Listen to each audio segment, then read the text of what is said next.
ninkii Soomaaliyeed wuxuu yidhi afku wuxuu la xoog yahay magliga xawda ka jara marmarna uu ka darnaadaaba waxaynu wax yar tilmaamaynaa bal dabarka diinteenu u dhigtay warbaahinta inagoo markaa ku eegayna warbaahinteenu dabarka ma ilaaliye oo ma tixgeliye mise way ka talaabsadeen oo way ka taraareen qodobka koowaad walaalayaal wuxuu yahay in iclaamku hadaf yeesho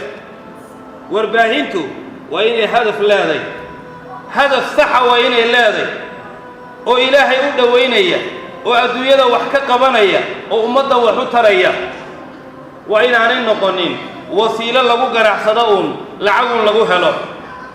ama aanay noqonin mid dadka daawada lagu badiyo walaal anagu waxaanu nahay joornaalka number 1ka waxaanu nahay telefishinka ugu horeeya intaasoo milyan baana daawada inta waa inaanay noqone waa inuu hadaf leeyahay uu xaqiijinayo markii hadafka walaalayaal qaar badani waaye waxa dhacday in laynagu soo khalkhaliyo musalsalaad iyo riwaayado iyo heeso iyo waxaynaan garanay qaar baa lala hadlo war ilaahay ka baqda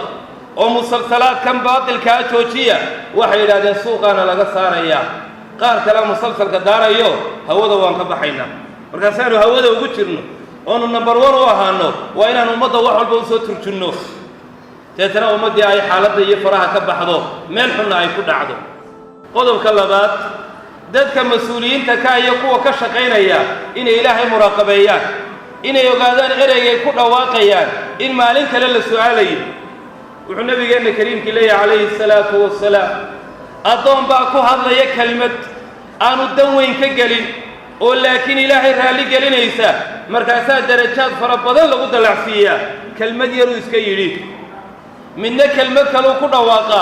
oo ilaahay ka cadhaysiisa oo aanu damba ka gelin waabu yaraysanay wuu sahashanay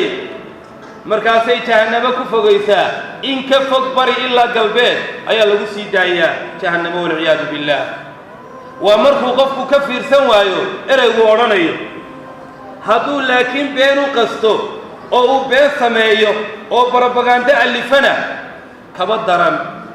maanta maxaad u malay erayga yaruu qoro ee uu facebooka ku qoro ama youtube-ka geliyo ama meelaha kale uu geliyo ilbiriqsi baa toddobada qaaradoodba lagu arkaya waa kidba tabluqu lqaaraat afaqma qaaraadkay gaadhaysaa in wararka cagta loo dhigo la hubiyo markuu warku soo baxo in la hubsado rabbi wuxuu leeyahay in jaakum faasiqun binaba'in fatabayyanuu haddii qof faasiqi oo aan diinta ku wacnaynin war idiin keeno hubiya fatathabbatuu fatabayyanuu caddeeya oo hubsada ilaahayna saasuu ina faraya qoladan gaalada ee warar baahinta sheegaana ee akaademiyaadka u furtayna wax taa ka duwan bay sheegayaan waxay leeyihiin warka waa in loo kala dheereeyo waxa la asabqu saxafi warka ugu horree ka ugu hor sheega noqo ilaahayna wuxuu leeyahay cagta u dhigo bal warka hubi haddii faasiq wato u kaadi inta la hubsanayo التأني في الأمور العظام أرمها واوين أما نبت كيني كرا أما عراد أبوري كرا دبهرين كرا إن عك الله لقو أو لقو على يدك مسؤولين تأيي أضياشي علماء يدك وركن كالشيلي كريا إلهي المنافقين توحكوا عايي أو كل لعايي إن ورك الله يعان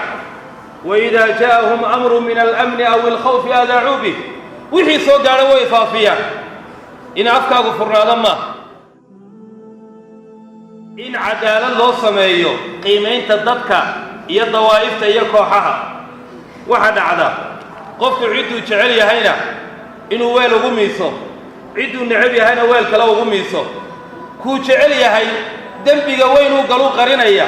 ama uu sababaynaya ama uu yaraynaya cudurdaar u raadinaya ka kalena xabadiisa yar iniinta ayuu buur ka dhigaya rabbina wuxuu leeyahay walaa tabkhasu an-naasa ashyaa'ahum